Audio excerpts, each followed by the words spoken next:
Good evening, everyone, and welcome to Social Flight Live. I'm Jeff Simon. We have an amazing show for you this evening. Congressional Medal of Honor recipient, Major General Patrick Henry Brady is here, and his story is truly, truly remarkable. I cannot wait to share that with you, as well as with tell you about his book and so many other things that are going on. He's truly a treasure to our country and someone you really need to meet. Before we get started, just a few things. First of all, Social Flight's Fly to Win Challenge is in full swing. We are giving away a Lightspeed Delta Zulu headset on April 1st. All you need to do is get the free Social Flight mobile app for Apple and Android devices. Check in at any airport, even your home airport, and you are entered to win. If you check in at more airports and get more points as you travel around, then you can compete to be on our leaderboard and get extra entries in that drawing. Amazing headset being given away April 1st. Be sure to check that out. In addition, we have tens of thousands of aviation events and destinations, so many things happening. It's all in Social Flight and in our weekly email to help get you out there and flying. And in addition to that, we have our FAA learning system, where you can watch videos for wings credit. If you are a mechanic, then you can watch videos and get aviation maintenance technician credits towards that awards program. And if you are an IA, if you have your inspection authorization, then we have courses there, all for free, of course, where you can watch it and get certificates that you use towards your IA renewal. It's all in Social Flight, and it's here just to support General Aviation. Tonight's broadcast is brought to us by Aspen Avionics and the amazing Evolution Max and E5 flight displays. We use two of them in our Bonanza when we fly around. We use one for primary, the other for long-range planning and traffic.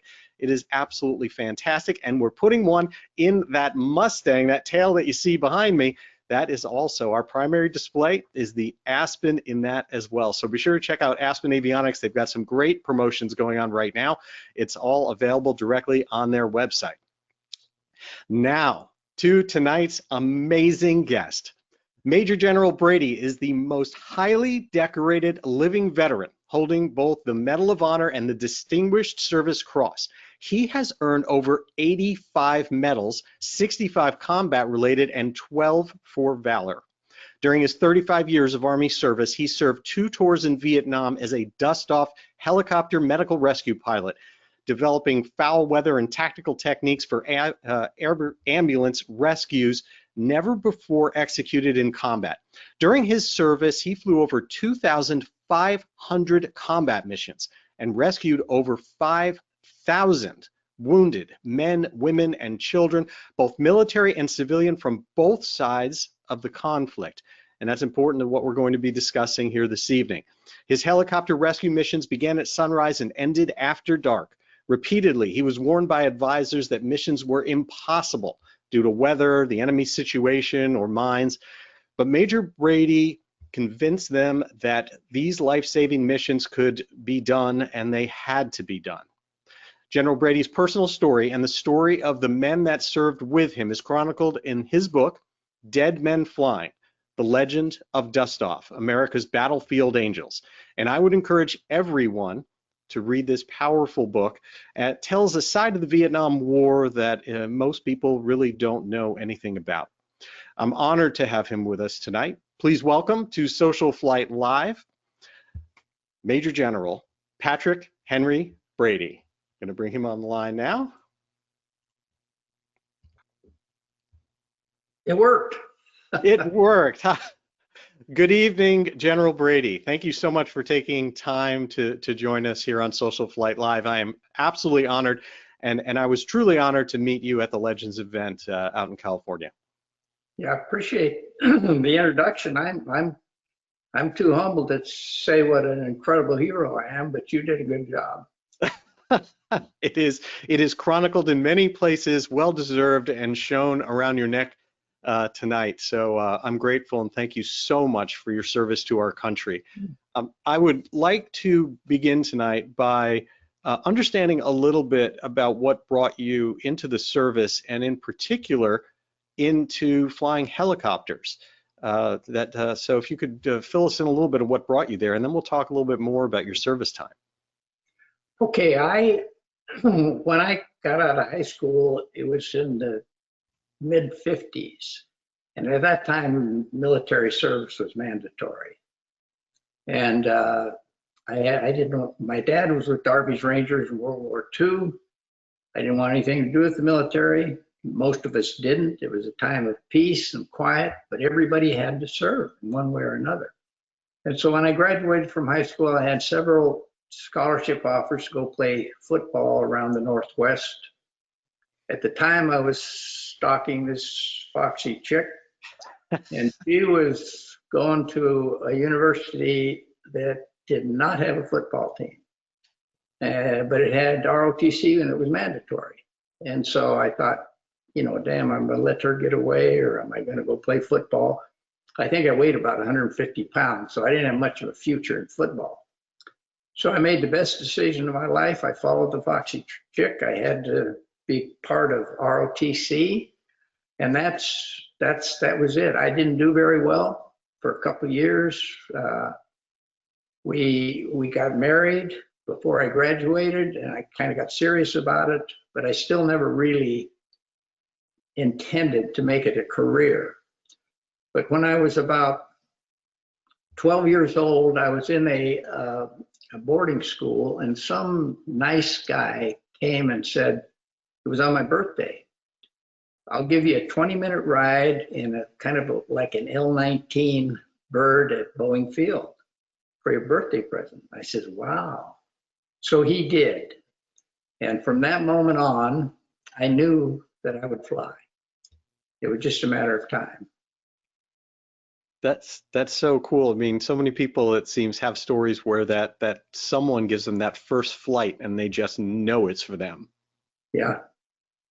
So did ROTC lead you into the military then, and what connected it to helicopters?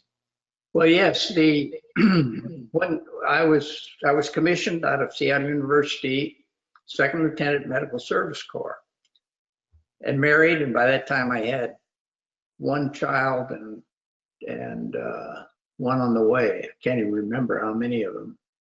But so I was assigned. You have a choice, the schools you want to go to. So I wanted to go to Ranger School because my dad was with Darby's Rangers. I wanted to go to jump school because you made more money. And I wanted to go to flight school because you made more money doing that too. Plus, I really wanted to fly. And they assigned me to Berlin, Germany. And so I didn't get anything I wanted, but I was in Berlin when they built the wall. And although I never had any intention of making the military a career, it opened my eyes. When I saw what those communists did, building a wall around their own people, as a second, and I had it really good. As a second lieutenant in Berlin, I had an apartment. We had a babysitter, room for a babysitter and a maid. The babysitter was engaged to her fiance in the East, across the other side of Berlin. She never saw him again after the wall went up. The maid not allowed to go to her own parents' funeral, and after that wall went up. And so it kind of opened my eyes to communism. And plus, I served with some great soldiers in Berlin. My commanding officer, Fred Wine, became Chief of Staff of the Army. I was there with Norm Schwarzkopf, Barry McCaffrey, and some other really great soldiers. And I thought, geez, this Army's not as bad as I thought. It might not be bad to go out and be like these guys. And so, but I was there. It was a great time initially until they built that wall. Then things got serious. And but when I left Berlin, I applied again for flight school, and I eventually got it. I trained at Camp Walters, Texas, and then Fort Rucker, now Fort Novosel, named after a good friend of mine, a fellow dust-off pilot, and volunteered for Vietnam after I graduated from flight school. Wow. Your book tells a story of kind of facing a fair amount of adversity early on in your career, and I always find it fascinating how many amazingly accomplished individuals have stories and lessons, I think, for many people out there about the challenges and that it wasn't easy for them, regardless of how it ended. Can you tell us a little bit about that? Well, before I met the foxy chick, I had some issues with the law, and thank God the Jesuits, great Jesuit Father Harrington at Seattle University, bailed me out of some problems I was having with the law. And I don't know how many times I was incarcerated, not many, and very minor issues, fighting, whatever. And so when it came time for me to make out my thing for the military, all things, I asked the PMS&T there, I says, I've been arrested. It asked me about this here. And he says, no, there's no record of that. Don't worry about it. So I didn't put it on that paper. Well, it came up. And as a result of that, I got in a lot of trouble. They were going to, in fact, in Vietnam, after I got to Vietnam, this one intelligence officer was afraid that I might defect to the North. He was worried about my patriotism, loyalty, whatever. And, they actually gave me a lie detector test and about that. And I think I flunked it, but I don't know. I wasn't, as I go through my mind, I wasn't deliberately trying to hide it, but I did what the PMS&T told me to do.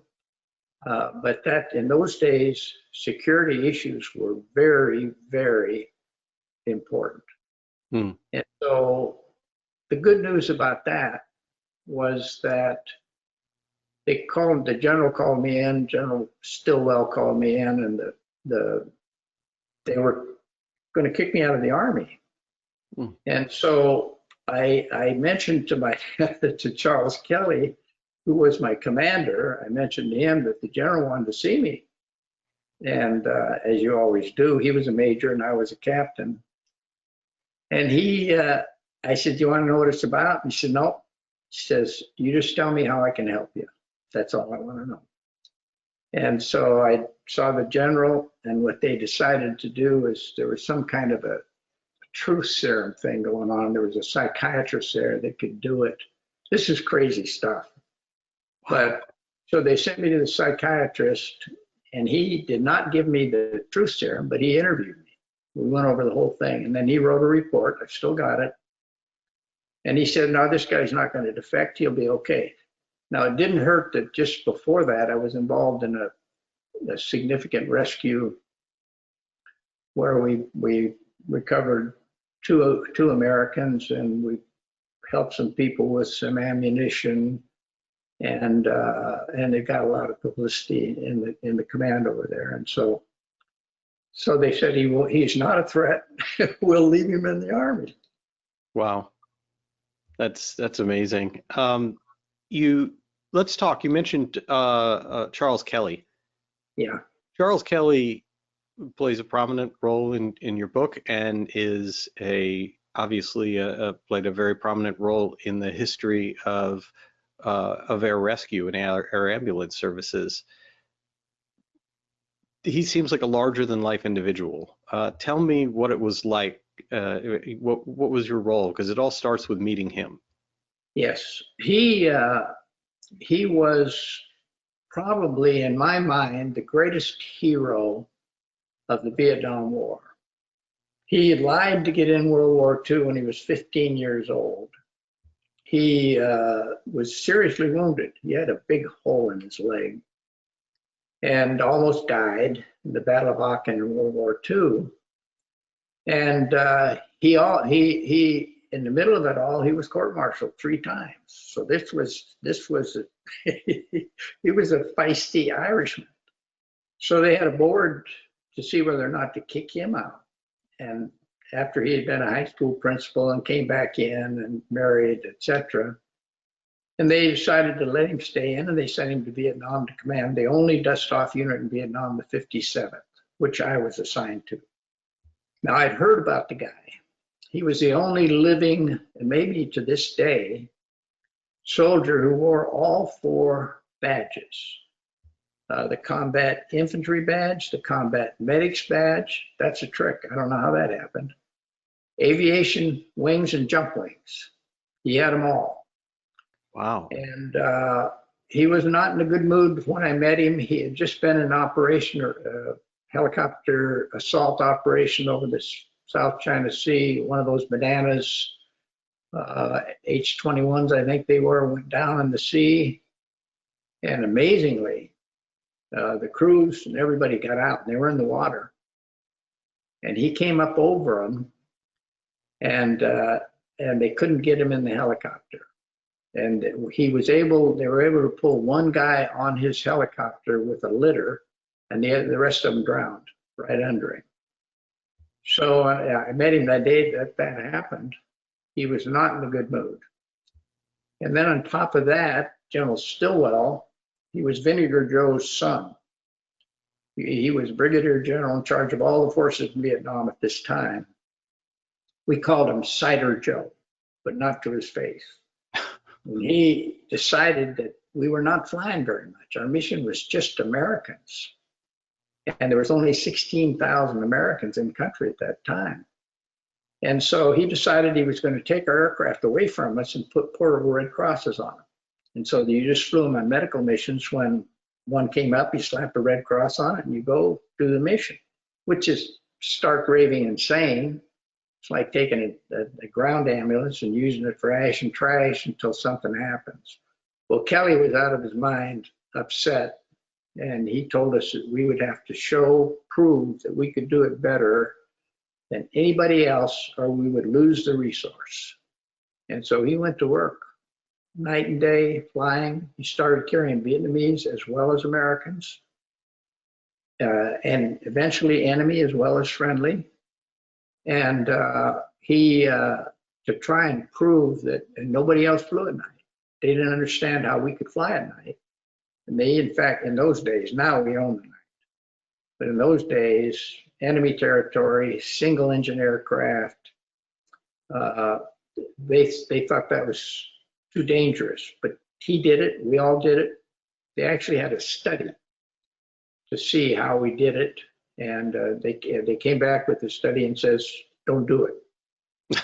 So he set the example, and we tried to keep up with him. And the issue was not settled until 1 July 1964. He was called into an area, and we can get into this classification of patients, called secure. The area was called secure. And he landed, and while he was on the ground, they started taking a lot of fire. And the fire was coming out of friendly lines, which is not unusual because the enemy VC were mixed in with friendlies. You didn't know who was who in those days. And they said, get out, get out. And he said, when I have your wounded. And that was probably the most effective, efficient death rattle ever, because that set the standard for dust off to this day. And after he had said that, a bullet came through the back door, he didn't wear a flak vest, through his chest, through his heart, into the door on his right side. And when it hit him, he squeezed the controls. Of course, the helicopter beat itself to pieces. There was a physician on board because they were picking up an American patient, and tore up the helicopter, but the co-pilot managed to cut off the fuel. It didn't burn. A lot of them burned in those days, and dragged Kelly out, and the doctor declared him dead on the spot. Wow. I mean, it sounds like he really created many of the techniques that was the foundation for what you did and that what you ended up building upon. No, he set the standard that you don't leave anybody in the field for any reason. Now, this was the first time helicopters had landed on the battlefield in the middle of a battle. So that brought different challenges. And those of us with him, we developed our own technique. Now, for example, the area that Kelly was killed in, I still see it because when I we heard he was down, and by the time I got to the airfield there, he was in a body bag. The XO says, there's still patients out there, Brady, go get them. So I grabbed the co-pilot and we went back to the area, and I made this mistake of going in the same way he did, and we got shot up. So I jumped over a tree line to see if we were flyable. And the bird was still flyable, and I had a vision of the area. There's a tree line here like this, rice paddies. We jumped over here. His helicopter was still here in a bundle, but right back here was a perfect square of banana trees. I thought, damn, I do not want to go back in that same way.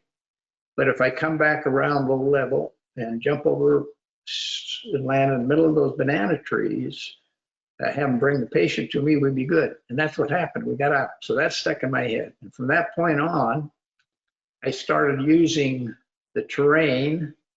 You would crank in the terrain, the enemy location, the enemy weapons, and all that stuff. And then if you did mix it in your mind, imagination, the highway would spring out of the sky and show you how to get in there. Up to that point, there was only one approach, and it was kind of a death spiral. You come to about 2,000 feet, which took you out of range of 30 caliber, but not 50 caliber. 50 caliber was the bad one. You kick it out of trim, turn it over, and drop as fast as you can. 4,000 feet a minute in a helicopter, I think, is about as good as we could do. You had to round it off at the bottom. That was strict. But the idea was to get from there to the pickup site and be as fast a moving target as possible. And so that one stuck in my head. After that, there was another mission, and a little bit different, but it was still using the terrain to get into the place. And we had gone out, a bunch of Vietnamese casualties in the Iron Triangle just north of Saigon.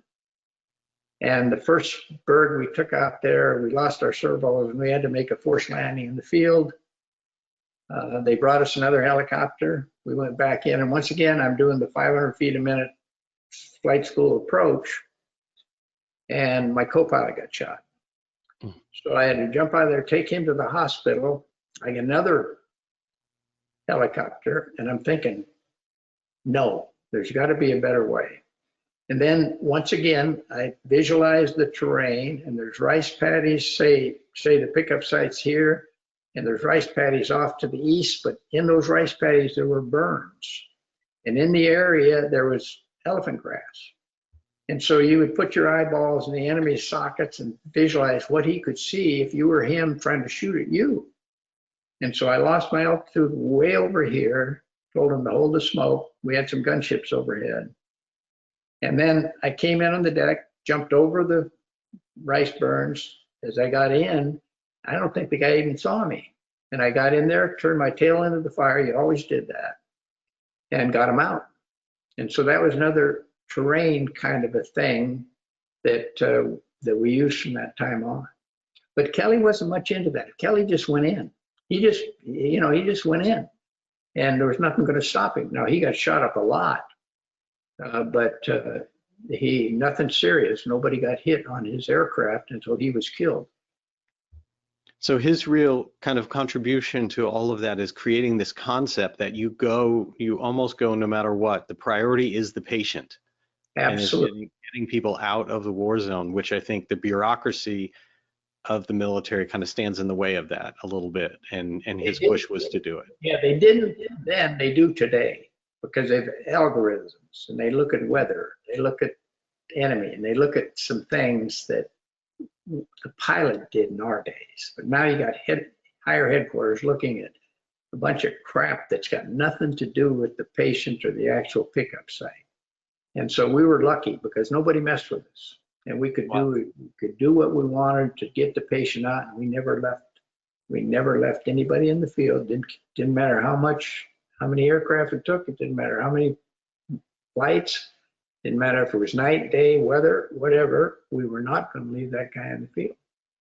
It's amazing to me how you were able to get through terrible weather, fly at night without lights. You didn't want to use your lights. No, never.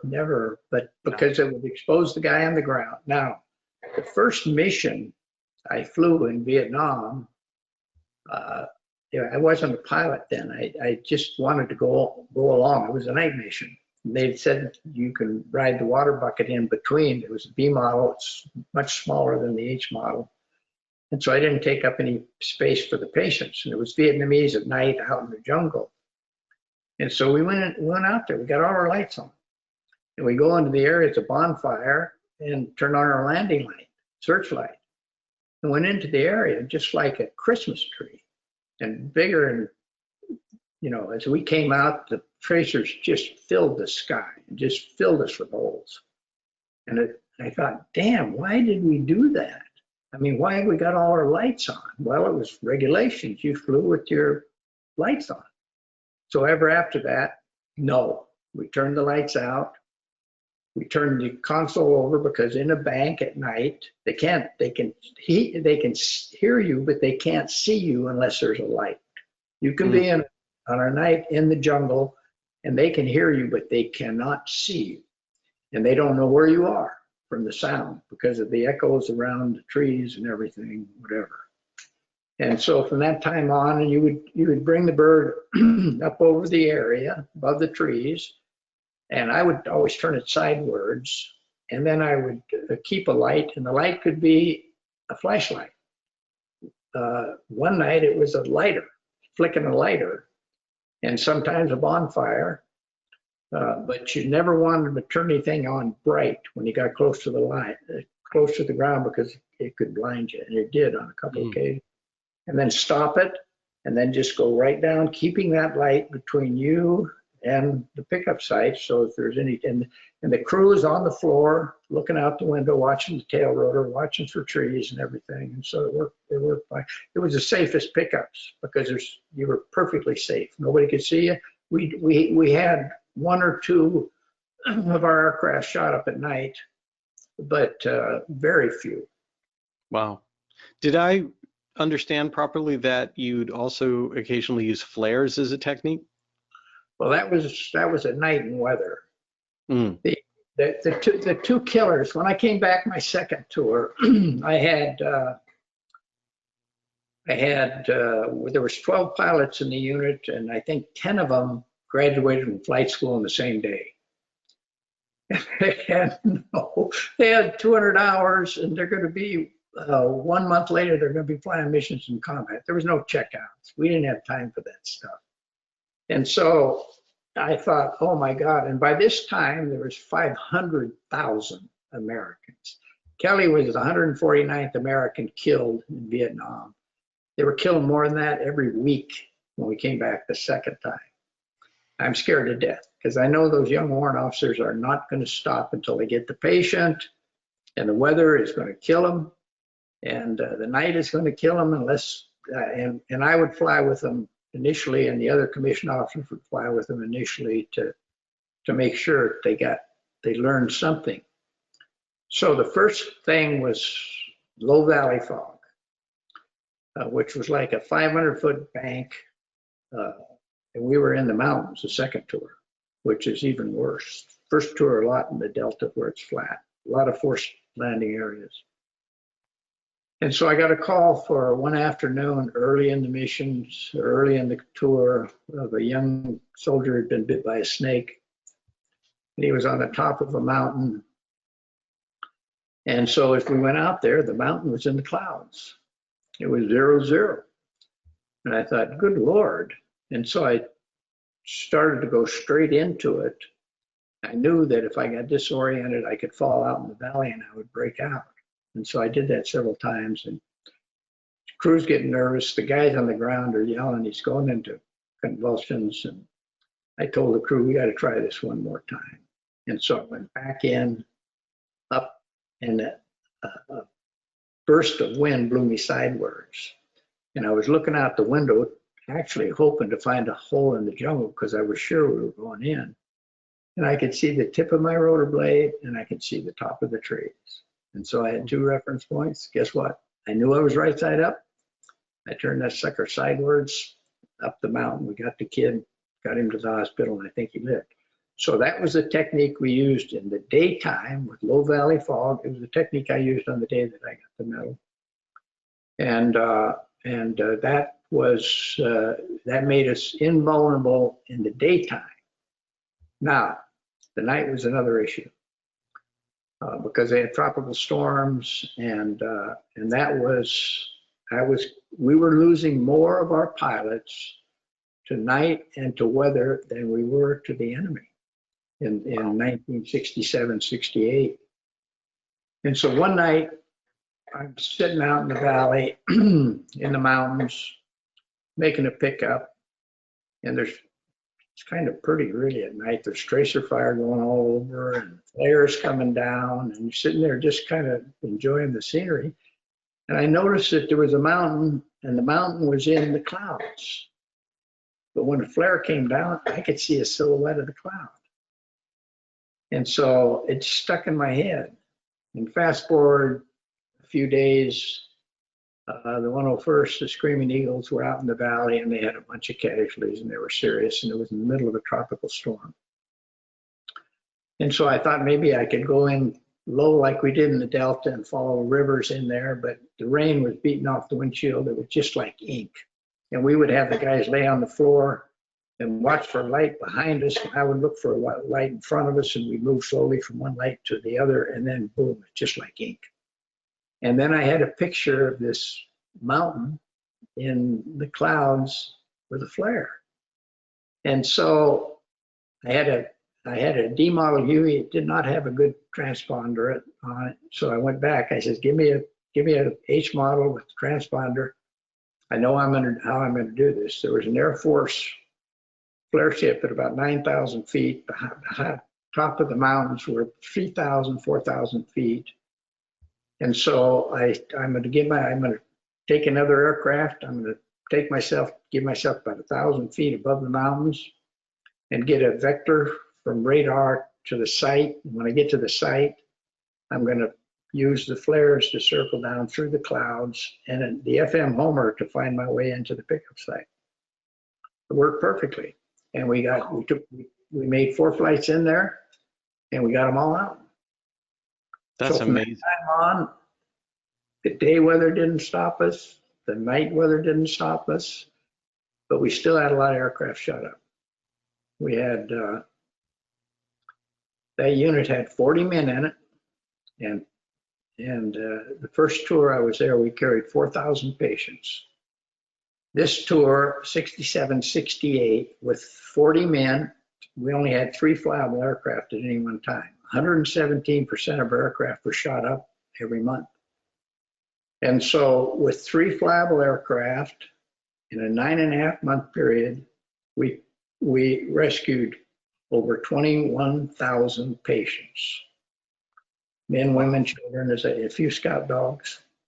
And of that 40-man detachment, though, we had 26 Purple Hearts, some more than one, but nobody was killed, thank God. Very effective system. One of the things that I think people don't realize about your mission, we mentioned a few different times about it being men, women, and children in both sides, but tell me a little bit about what that really meant, because the missions that you flew were humanitarian. It wasn't only rescuing American soldiers that have been shot, and I think people need to understand what that story was of American soldiers in Vietnam and the humanity of them and what they brought. As I say in my book, humanitarianism was our great victory in Vietnam. So when Kelly turned an American resource to the indigenous population, to the men, women, and children, when he flew in the Delta, entire villages would turn out when he made pickups in the Delta. Because here America is using this expensive machine to rescue their wounded when it was there supposedly just for American casualties. But in a guerrilla environment, they have what they call WHAM, winning the hearts and minds. It's very important that you do that the people, which are the water that the guerrillas swim in, that they don't support the guerrillas, the DC, the communists, that they're on our side. Mm-hmm. So that had a tremendous impact. And to this day, we have American physicians and nurses who served over there who still go back to those hospitals. And the GI started orphanages, vaccinations, dental stuff. They did everything to those people. And if you go to Vietnam today as an American, they love you. They remember that in those days when the American took such great care of them. And the GI is like that. I mean, I don't care where he goes. He looks out for the kids. He brings them candy. He does things that he can for the civilians wherever he is. Not so much Vietnam was unique because we were doing it in the middle of the battle. Yeah, and in an incredibly difficult situation because, as you mentioned, they were embedded around friendly forces. You talk about things like even the concern of asking them to let off smoke, and then it would be enemy forces But doing yeah, that. that was we learned that one the hard way. The technique was in the early days when we got a mission, it was we couldn't speak the language. I can still say "Show chati chi kuong," pop your smoke. That's the only Vietnamese I knew. But what we would do is we'd come to an area and they would say, "Dust off, popping red smoke." And you look down there and you see 3 or 4 red smokes. So the other guy is listening to you, and you know which one is the right one. So then we figured it out. All right, here's the way we're going to do it. You pop the smoke, and I'll identify the color. And so the guy would say, "All right, smoke is out," and I would say, "I've got yellow smoke. Is that you? Roger that. We're coming in." So that was a thing that when you land in the wrong place a few times, it's just not good. Wow, I had no idea that happened. The other thing you mentioned that I also didn't know about is to some degree you had to, I guess, compromise a little bit on the rules because you were going in to bring out wounded from areas where you had platoons and soldiers that are under fire and continuing their job or under siege, and you are bringing out wounded, but you also made a decision to bring them ammunition. Yeah, that was early in my first tour with Charles Kelly, and this was the same mission that I mentioned where Stillwell and the guys heard about it, and it might have helped my case with those guys. But anyhow, we were carrying patients out. Tremendous battle just north of Saigon, and we were taking them to an airfield, and they were back home because there were so many of them. So they would have a fixed wing at the airfield, and we would bring the patients out of the jungle. Well, they're running out of ammunition, and they're kind of surrounded. And so a guy asked me if when you go in to get a load of patients, will you take them some ammunition? And I said, hell yes. My co-pilot, who had been there longer than I had some reservations about that. But what are you going to do? Now, Not only did we do that, but we stayed long enough to get the remains of the 2 American pilots who were killed that day. And you don't carry dead in a helicopter ambulance, and you're not supposed to, and you're not supposed to take ammunition. So we got back to the field, it's after midnight, and Kelly's waiting on us. And a lot of the members, because they'd been tracking this on the radio. And so Kelly took me aside. He says, "Brady, what in the hell were you doing taking ammunition in there and carrying bodies? That's quartermaster." And I thought, I said, "Sir, I was practicing preventative medicine because he didn't have that ammo, man." So he kind of looked at me, blinked a little bit. Then he went back and to the other guys. He says, "Guys, this is the kind of missions I want to see us fly." So there was never any question after that. Now we were not an ammo carrier. No, and I would not advocate that. But in a circumstance like that, Absolutely. Wow. Tell me what it was like to fly the Huey. You say a lot of positive things about that. Yeah. Well, I trained in Hiller the Killer, an H-23 that had wooden blades, and it had both feet. Now, you fixed wing wings out there aren't going to understand this, but it took both hands, both legs, and a wrist to fly that thing. Because every time you moved one of your limbs, you had to adjust for all the rest of them. And so it was a beast to fly. And the H-19 was the same way. The H-34 was the same way. And then all of a sudden, here they come with the Huey. It's got a jet engine. Take the wrist out of it. It's all synchronized, so you don't have to worry about your RPMs, everything. And my God, it was just like going from Model T to a Rolls Royce. And that sucker was so quick. And when the Army, I was kind of involved when the Army was developing the Black Hawk. And they were developing a Q model Black Hawk. The Huey was actually developed for medevac. That was the main purpose. And of course, as they always do, then they made it into a gunship, they made it into a slick ship, and they did a lot of other things with it because it was so flexible. And so they were developing a Q model Black Hawk, and they actually had a pedestal in it, which was insane, to help them load patients. You don't even use a litter in the field for patients. You stack them in there. Now, if it's a head injury or if it's a back injury, yes, you're very careful. But for all the rest of them, you just want to get them in there and get them to a hospital. And in our unit, we had them in a hospital from the time they were shot till they were in an operating room, 33 minutes. So there's no way they're going to die. And so, but the Black Hawk, I don't know, our launch time was 2 minutes. We were off the ground in 2 minutes. The Black Hawk, they had to warm that sucker up. They had to do all kinds of crap with it. And if they'd have just listened to me and all the other pilots, if they'd have kept the Huey, put another engine on it, upgraded the avionics, and it would be good forever for helicopter ambulance operations. And the other bad thing about the Black Hawk in terms of the time it takes to get the damn thing going, it had a bad attitude at night or even in the daytime in a confined area. That damn thing was like this, and you were trying to see over the top of it. Going that type of attitude instead of nose down. But with the Huey, you could come in pretty flat until you got to the ground. And so it wasn't, the visibility was better. It was not as awkward. It was easier to get off the ground, quicker to get off the ground. Black Hawk was a waste. Now, if you're going to use it for cargo and if you're going to use it for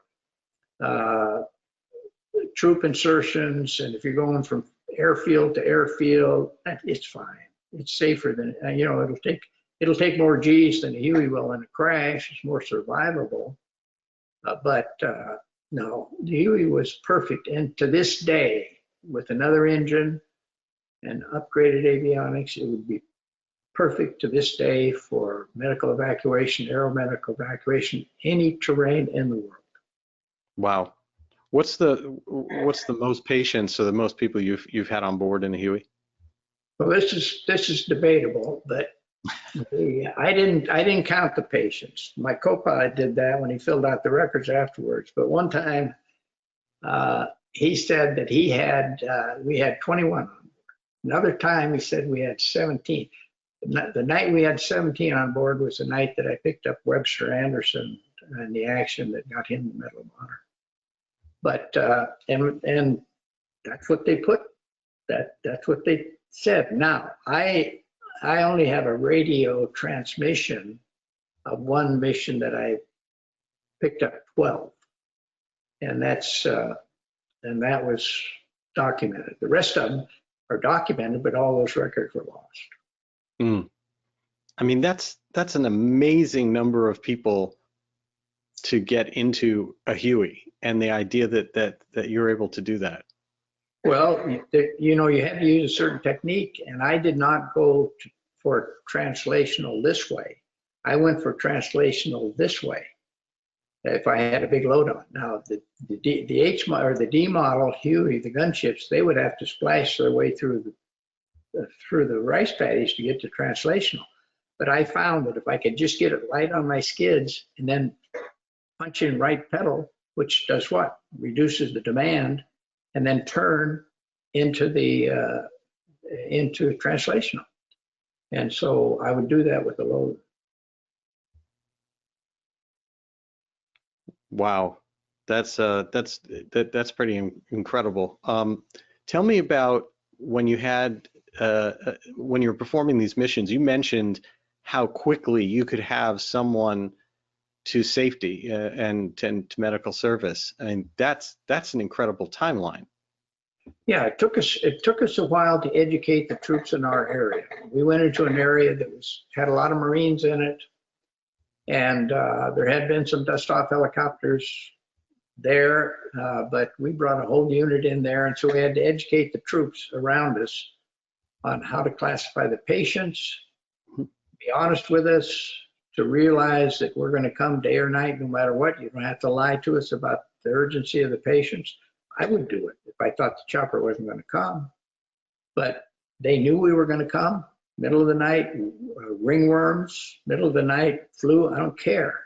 But we're not going to let those guys lie to us.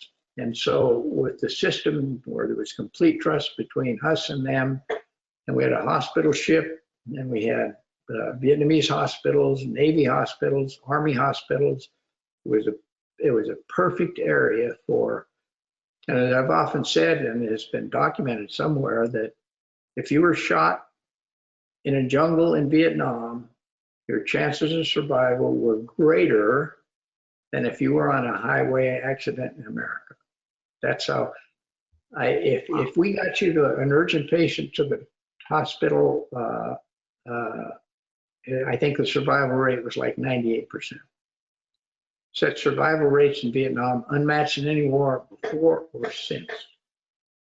That's amazing. That really is. And you talk about one of the things that's really compelling is, I think, your book, Dead Men Flying, is, I think, a lesson for the future. It's something that people can use to try to affect change, because so much has apparently been lost. I mean, you reflect on the way that Black Hawk Down, that we're all familiar with, happened, the way that other missions have happened, and how different it could be if it weren't for what the loss of everything that you guys pioneered.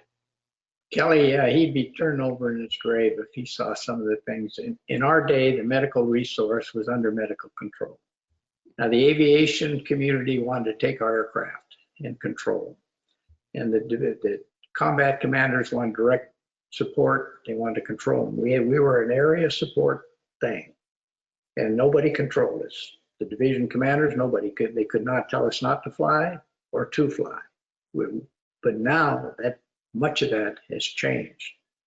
And they tried to change it when Norm Schwarzkopf and Wyand and some of those guys were in the leadership position in the Army, and they had all been in Vietnam, and they had all been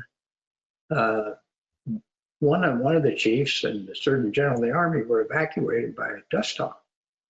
And so they knew how precious that resource, and they understood how important specialization is and repetition, how important those things were to effective and efficient battlefield operations. And so they stopped it.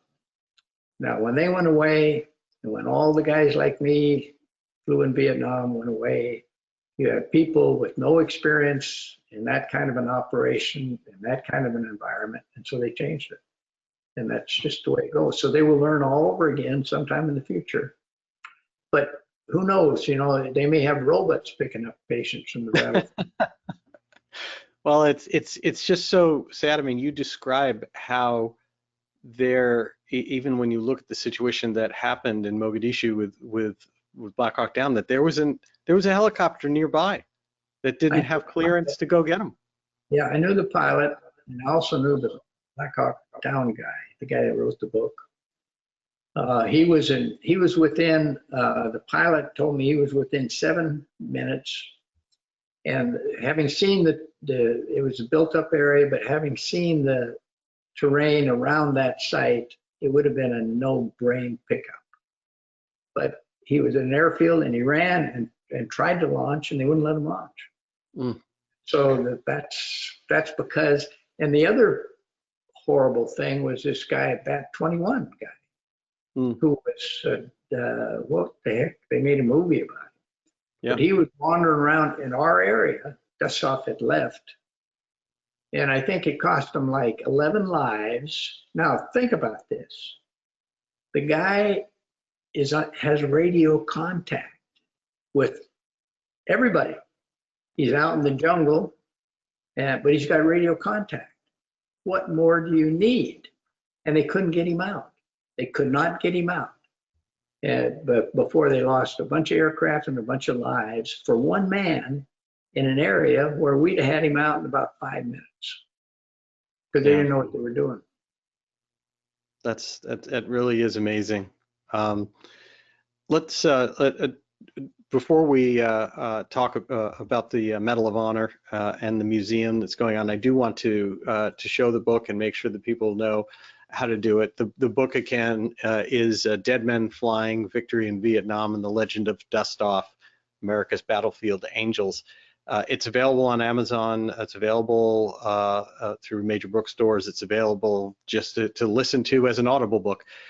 It really is fantastic and gives a very, very unique insight into that. And so I want to thank you for writing that book and make sure that we show this to people because it is very compelling.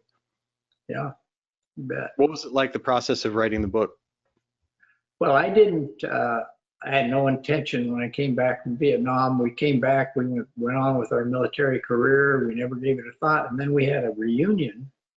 And one of the guys, my clerk, showed me the numbers from our unit. 21,000 patients, 26 Purple Hearts, all the awards and everything. And I thought, damn.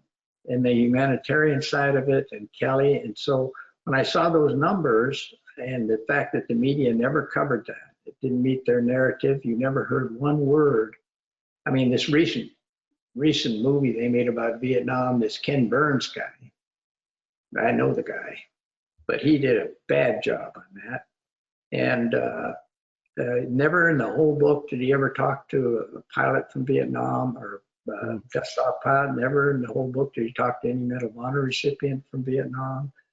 And so I got to thinking about all that stuff. And so I said, this is a story that needs to be told, the humanitarian things that we did in Vietnam. And as I say, it's still there in the psyche of those people. They love Americans when we go. I've been back there 4 times and I get treated. Even with the veterans who tried to kill me, those organizations there, we get along just great. Wow. Now you are involved in building the National Medal of Honor Museum. In Arlington, Texas. Talk to us a little bit about that. For many years, the Medal of Honor Society, we've been trying to build a museum.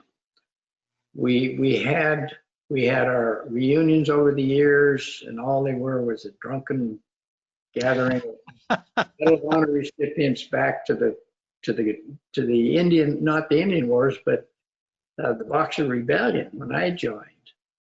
And one year we went for, the mayor of Philadelphia asked us to go for a march through the ghettos of Philadelphia. And so we did, and we saw some things there. Most of us were still in uniform. And then we went to high school and we had to go through the metal detector to get into the high school. And so we got to thinking, we ought to leave these conventions with something other than a hangover.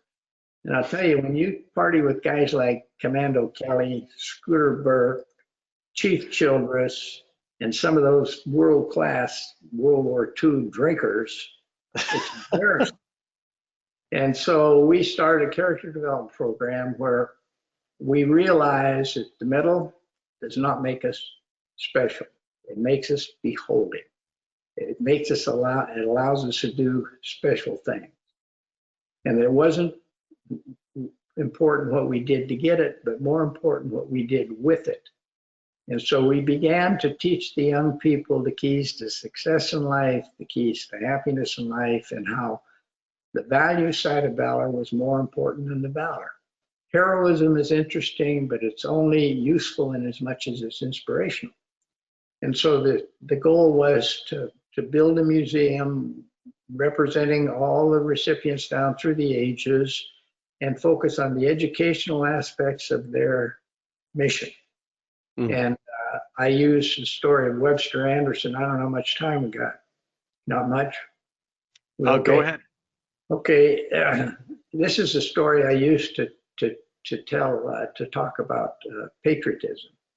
You know, the three things: courage, sacrifice, and patriotism. Courage, key to success; sacrifice, key to happiness; patriotism, the key to the future of the country.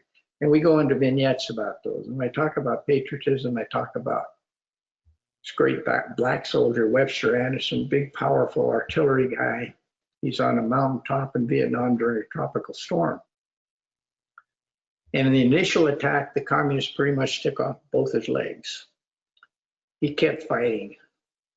The next attack, they threw a hand grenade into his position. He caught it, and when he was throwing it clear of his men, it pretty much took off his arm. He kept fighting.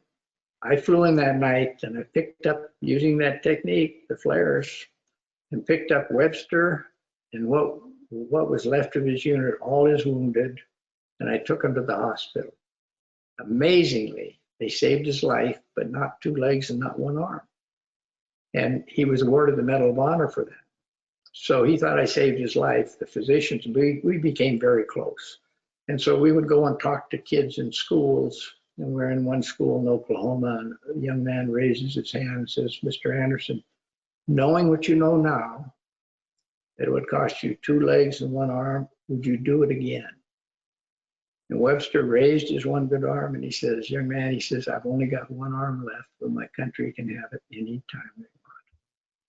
So there's no way that those young people looking at that great black soldier propped up, he was more plastic than he was flesh, in front of them, talking about what patriotism was. So those are the kind of stories we're going to tell in this museum. The Jones family may be one of the most patriotic families in America. The guy that owns the Cowboys, he's behind it. And it's almost, you can go online and see it. It's there. It just needs to be filled out. So wow. We're going to use that to teach the values associated with valor and they do holograms of you. So it'll give me a chance to serve for the next 100 years. They'll be able to talk to me. That is amazing. I can't wait to go there. And that again is the Museum for the Medal of Honor in Arlington, Texas. National Medal of Honor Museum, Arlington, Texas, right next to Cowboy Stadium. Absolutely fantastic. And so if you're going to go to Cowboy Stadium, you need to go to this museum. Bet. It'll be open in about 1 year. Wow. Well, General Brady, we are coming up to the top of the hour. We have a tradition now, and that is to do SocialFlight's Fast Five to get to know you. Are you ready for SocialFlight's Fast Five, sir? I'm up for it. Absolutely. All right, let's go. Well, we're going to start with something easy. What was the worst helicopter that you ever flew? Oh, that's easy. The H-23. We call it Hiller the Killer. That was the worst helicopter. Getting that sucker off the ground was a trick. And even hovering it was a trick. And as I said, it had wooden blades on top of everything else. Hiller the Killer. That was the worst.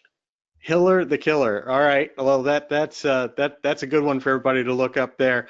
Number two, if you had an opportunity to go back to some moment of your life in the past, just to experience it, just to be there for those 5-20 minutes, whatever it is, where would that be? What would you choose to go back to? If I could do it over again as a captain, as a dust-off pilot in Vietnam, I would go back tomorrow. Go back and relive doing one of those missions. There's no there's nothing rewarding in life like saving a life. That's a fantastic answer. Probably the best answer we have ever had. Okay, number 3, if you could choose one person to have dinner or drinks with or spend time with from any point in history, living or dead, who would you want to spend some time with?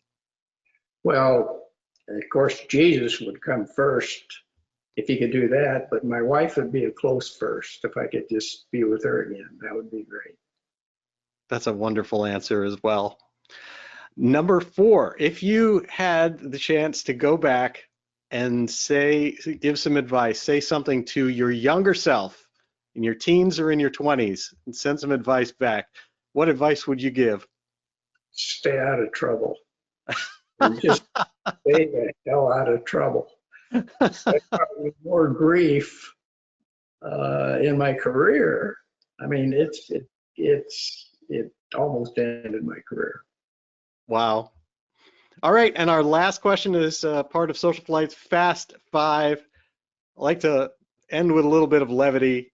You do have some moments of humor throughout this book. What is the dumbest or funniest thing you ever saw during your service you can remember? I don't know. I can, this is a war story, but it's a true war story. And, you all know, these guys all know the difference between a war story and a fairy tale, right? Yes. Fairy tale begins, once upon a time, war story begins with this is no shit.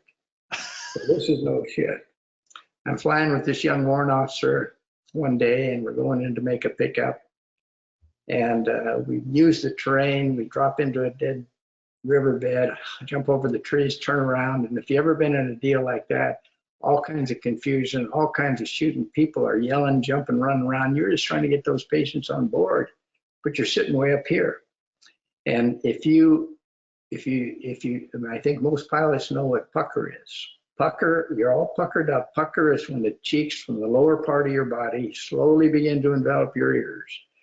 So we're sitting there puckered, and I'm trying to get these guys organized and get them on. I look over at my co-pilot, and he's going like this. His head's going over the cockpit. Back to the patients, get them on, let's get the hell out of here. And back to my buddy. I couldn't help myself. I laughed out loud. And he looked out at me out of the corner of his eye, and he says, "Laugh, you son of a bitch, but it's harder to hit a moving target."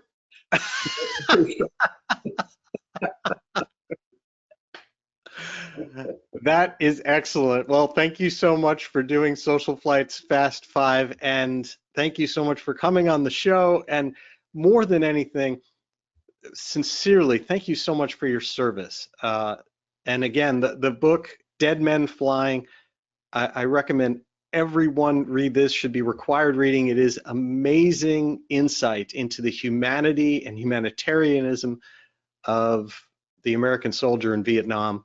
And there are lessons throughout it that we can all use. So Major General Patrick Henry Brady, thank you so much for joining us and for your service. Thank you, guys. Always love to be around aviators. Absolutely. Have a wonderful evening. Okay. Good night. Good night. And thank you all for everything that you do for General Aviation and for joining us again here on SocialFlight Live. We'll be back next Tuesday, March 5th, 8 p.m. with helicopters again with aerobatic helicopter pilot Chuck Aaron, the man who made it famous to put a helicopter upside down. And then on Tuesday, March 12th at 8 p.m., Kermit Weeks is here, preserving the history of aviation through the Fantasy of Flight Museum. And on Tuesday, March 19th, YouTube's favorite pilot and A&P mechanic, Chelsea Smith, will be joining us here on SocialFlight Live. Until next time, I wish you all blue skies.